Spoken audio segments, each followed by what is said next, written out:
When Mercedes-Benz unveiled the updated W223 S-Class, the first reaction from many people was predictable. Wait, what changed? And that reaction is actually the point. The S-Class has never been about dramatic facelifts. Mercedes doesn't redesign its flagship to chase trends or impress Instagram. It refines it quietly, almost arrogantly, assuming that the right audience will notice the details. And with the W223 facelift, those details matter more than they seem at first glance. From the outside, this is still unmistakably a W223. Same long, clean silhouette, same emphasis on horizontal lines, same message, status without aggression. But look closer, and you start to see where Mercedes has been focusing its effort. The front end is subtly reshaped. The grille keeps its familiar proportions, but the internal pattern is more intricate now, especially on higher trims.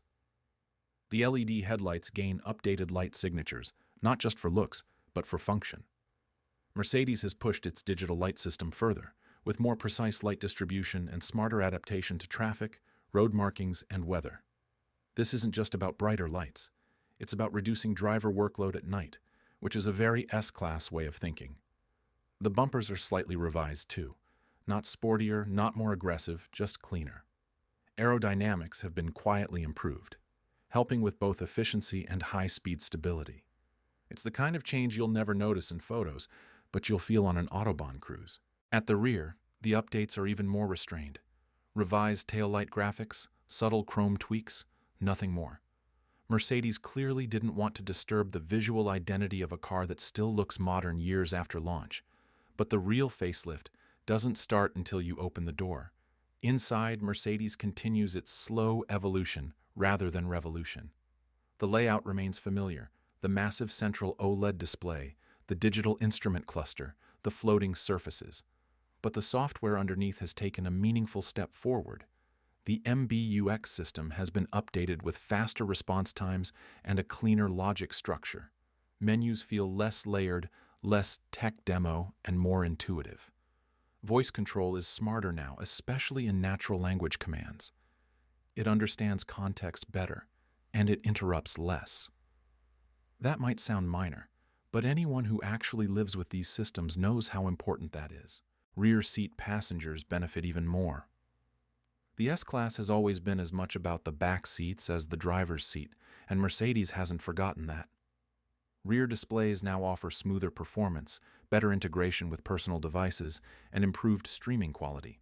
The goal is clear: turn long journeys into time that feels productive or genuinely relaxing, not just endured. Materials haven't changed dramatically, because frankly, they didn't need to. The leather quality is still excellent. The wood trims still feel like real wood, not glossy plastic pretending to be something else. Mercedes has added a few new color and trim combinations, aimed at buyers who want something slightly less traditional without crossing into flashy territory. Where things get more interesting is under the skin. The W223 facelift leans even harder into electrification. Mild hybrid systems are now standard across most of the engine lineup, and plug-in hybrid variants have seen improvements in both electric range and charging efficiency. Mercedes isn't pretending this is an EV future car. Instead, it's optimizing the combustion engine experience while reducing emissions and fuel consumption where it realistically can. Driving assistance systems are also updated. Level 3 functionality expands in supported markets, allowing hands-off driving in specific conditions. This is not marketing hype. Mercedes is cautious here, almost conservative, but deliberately so. The system is designed to work when it says it works, not impress with promises it can't keep. And that philosophy defines the entire facelift. Mercedes didn't try to reinvent the S-Class. It didn't chase younger buyers or copy Tesla's minimalism.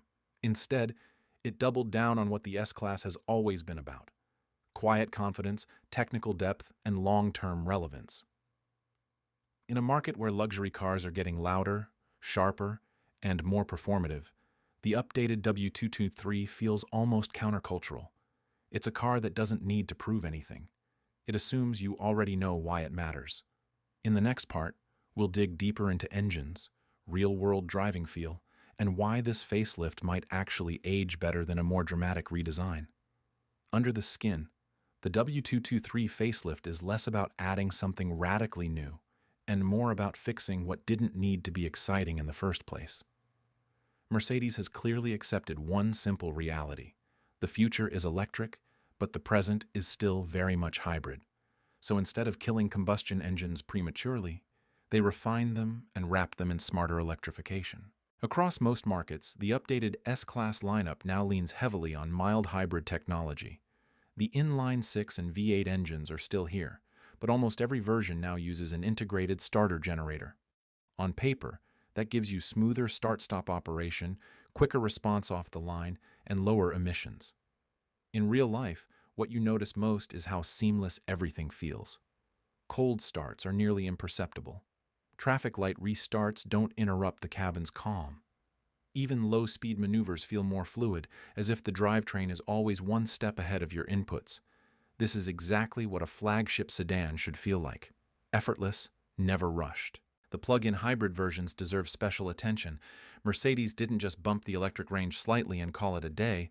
The updated system offers a noticeably more usable EV range, enough for many owners to handle daily commuting without firing up the engine at all.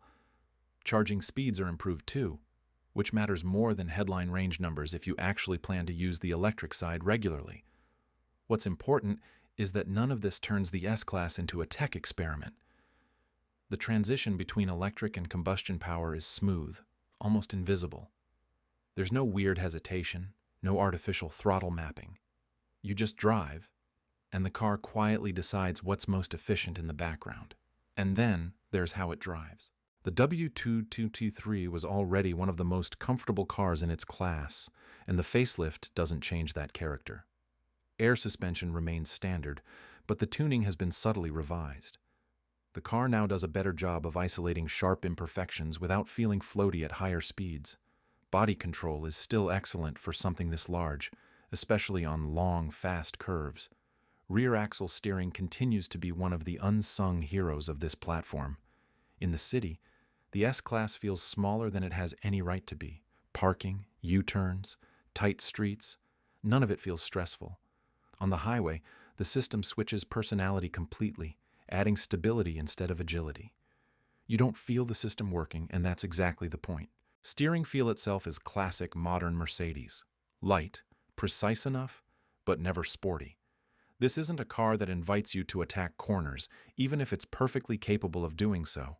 It invites you to relax and cover distance with minimal effort. Noise insulation deserves a mention too. Mercedes has refined ceiling, glass, and active noise control. At cruising speed, the cabin is almost eerily quiet. Wind noise is practically gone. Tire noise is muted to the point where road surface differences barely register. You start to understand why S-Class owners often talk about arriving less tired, not just more comfortable. Driver assistance systems also feel more mature now. Adaptive cruise control is smoother, lane keeping less intrusive. The car intervenes when it should, but doesn't constantly remind you that it's watching. In supported regions, the expanded Level 3 system allows genuine hands-off driving in traffic jams and specific highway conditions. Mercedes remains conservative with activation zones, but that conservatism translates into trust, and that trust is key. Because the facelifted W223 doesn't try to wow you in the first 5 minutes. It grows on you over hours, days, long drives. It's engineered to disappear from your conscious thought, letting you focus on the journey or not think about driving at all. In the next part, we'll talk about the interior experience in depth, screens, luxury tech, rear seat obsession, and whether Mercedes has gone too far with digitalization or finally found the right balance. Step into the facelifted W223, and you're immediately reminded that Mercedes sees luxury a little differently than most of its rivals. This isn't minimalism. It's not trying to look like a living room designed by a tech startup. The S-Class interior is still about presence, layers, and a sense that a lot of thought went into how everything feels over time, not just how it looks in photos. The overall layout hasn't changed dramatically, and that's intentional. The large vertical OLED screen remains the centerpiece, flowing naturally into the center console. The digital instrument cluster stays clean and elegant, with just enough customization to feel modern without becoming distracting. What has changed is how all of this works together. The updated MBUX software feels calmer, Animations are smoother, transitions faster, and menus are more logically structured. You spend less time hunting through submenus and more time actually using the features. It's the difference between something that impresses you in a showroom and something that doesn't annoy you after 6 months. Voice control is noticeably improved. You don't need to speak like a robot anymore. Natural phrases work more reliably, and the system understands context better. If you ask for navigation, climate, or seat adjustments, it's less likely to interrupt you with unnecessary confirmations. That may sound trivial, but in a car like this, friction-free interaction is part of luxury. The materials remain one of the W223's strongest points. The leather still feels soft and rich, with stitching that looks and feels intentional. The wood trims are real, open pore in many configurations, and they age well. Mercedes has introduced a few new interior color combinations that feel slightly more contemporary, but they stop well short of being trendy. This car is still meant to look right in 10 years. Seats deserve their own paragraph. They're not just comfortable, they're adaptive. Multiple massage programs, improved climate control, and subtle adjustments during long drives help reduce fatigue. You don't necessarily notice these systems working, but you notice the result when you step out after several hours and feel surprisingly fresh. Rear seat passengers are where the S-Class really separates itself. The facelift further refines the rear seat experience with better screens, faster processing, and improved connectivity. Streaming services run smoother, wireless headphones integrate better, and personal device mirroring is more stable. It feels less like a car trying to mimic a tablet and more like a well-integrated entertainment environment. Rear comfort packages add heated and ventilated seats, massage functions, and even more precise climate zones. The attention to detail here is almost obsessive. Small things like how the armrests are shaped or how the ambient lighting responds to different modes contribute to a sense of calm rather than visual overload. Speaking of ambient lighting, Mercedes continues to use it as more than just decoration. In the W223 facelift, it's further integrated into driver assistance and safety systems. Warnings appear as subtle light cues rather than abrupt sounds. The cabin communicates with you quietly, without panic or drama. Is it too much screen for some people? Probably. If you prefer physical buttons and minimal tech, the S-Class will never fully win you over. But Mercedes has clearly tried to strike a better balance here. Touch controls are more responsive, haptic feedback is improved, and the system feels less like it's demanding your attention. This interior isn't designed to impress you instantly. It's designed to reveal itself gradually, over weeks of ownership. And that's a very deliberate choice. To understand the facelifted W223 properly, you have to look beyond the car itself and into the market it lives in. Because the most interesting thing about the new S-Class isn't a feature, an engine, or a screen. It's Mercedes' attitude. The luxury flagship segment has changed a lot in the last decade. It used to be simple. The S-Class set the standard, and everyone else reacted. Today, things are noisier. BMW pushes sportiness even in its largest sedans. Audi leans into digital design and sharp minimalism. Tesla rewrote the rules entirely by making tech the headline and comfort almost a secondary story. And yet, Mercedes didn't panic. With the W223 facelift, Mercedes-Benz clearly signals that it's no longer interested in winning spec sheet wars or social media comparisons. Instead, it's doubling down on long-term ownership experience. This car isn't designed to impress in a 30-second video. It's designed to feel right after 100,000 kilometers. Take the comparison with BMW's 7 Series. BMW has gone bold, almost aggressive, with styling and interior concepts. Massive screens, dramatic shapes, and a very clear message. Look at me. Mercedes takes the opposite route. The S-Class doesn't demand attention. It assumes authority. That difference isn't about taste. It's about philosophy. Audi, meanwhile, continues to chase digital perfection. Clean lines, sharp graphics, futuristic interiors. But sometimes that perfection feels cold. The S-Class interior, even with all its screens, still feels warm. Materials matter. Sound matters. The way things move matters. Mercedes understands that luxury is as much emotional as it is technical. Then there's the EV pressure. Electric flagships are becoming the new benchmark. Quiet, fast, technologically advanced. Mercedes already has an answer to that in its electric lineup, But the facelifted W223 makes it clear that the traditional S-Class isn't trying to be an electric car in disguise. It's a refined combustion-era flagship that borrows the best ideas from electrification without losing its identity. That's a risky position on paper, but a smart one in reality, because not everyone is ready to give up engines. Not everyone wants their luxury car to feel like a rolling gadget. Many buyers still value range, refueling convenience, and the familiar character of a combustion drivetrain, especially in markets where infrastructure isn't perfect yet. Mercedes knows this, and instead of apologizing for it, the W223 facelift embraces it quietly. Another key point is longevity. The S-Class has always been a car people keep for a long time. Chauffeur fleets, executives, private owners who see cars as tools rather than toys. These buyers care less about what's fashionable today and more about what will still feel premium in 5 or 10 years. That's why the facelift avoids extremes. No wild design changes, no experimental interfaces, no gimmicks that might age badly. Everything feels carefully filtered through one question: will this still make sense later? And that question applies to software too.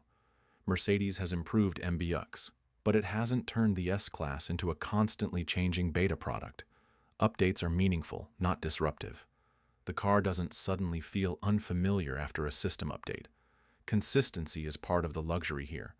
What's interesting is that this approach almost feels old school in a modern context, and that's not a bad thing. The facelifted W223 isn't trying to win new fans aggressively. It's reinforcing loyalty. It's telling longtime S-Class buyers, we still know why you're here. We still build this car for you. After spending time with the facelifted W223, one thing becomes very clear. This is not a car designed to convince you. It's designed to fit you, if you're the right kind of buyer. This S-Class isn't chasing people who want drama. It's not for someone who wants to feel like they're driving the future every morning. And it definitely isn't for someone who measures value in screen size or 0 to 60 numbers alone. It's for people who care about how a car behaves on a bad road at night, about how it feels after 5 hours behind the wheel, about whether the technology fades into the background instead of demanding attention. That's always been the core S-Class audience, and Mercedes hasn't lost sight of that. What makes this facelift special is restraint. In an era where most updates are louder than the original product, the W223 refresh is almost introspective. Mercedes looked at the car and asked, what actually needs to be better? And then quietly fixed those things. The result is a flagship that feels more cohesive than before. The drivetrain is smoother. The software is calmer. The assistance systems feel more trustworthy. The interior, despite being screen-heavy, feels less overwhelming. None of these changes headline well. All of them matter in real life. There's also something important about timing here. The W223 facelift arrives at a strange moment for the luxury segment. Combustion engines are being phased out, but not gone. Electric flagships are impressive, but still not universally practical. Buyers are caught between nostalgia and uncertainty. And in that space, the updated S-Class feels like a deep breath. It doesn't deny the future. It just doesn't rush it. Mild hybrids, plug-in hybrids, advanced driver assistance, all present, all refined. But the car never forgets that its primary job is to transport people in comfort, safety, and quiet confidence. That's why this S-Class will likely age well. Extreme designs date quickly. Experimental interfaces feel old after a few software cycles. But balanced cars, the ones that prioritize fundamentals, tend to become benchmarks in hindsight. The W223 facelift feels like one of those cars. It won't be remembered as the most radical S-Class. It won't be remembered as the most powerful or the most futuristic. But it may be remembered as one of the most complete. A car that knew exactly what it was supposed to be, at a time when many didn't. And that, in today's luxury market, is almost a radical statement.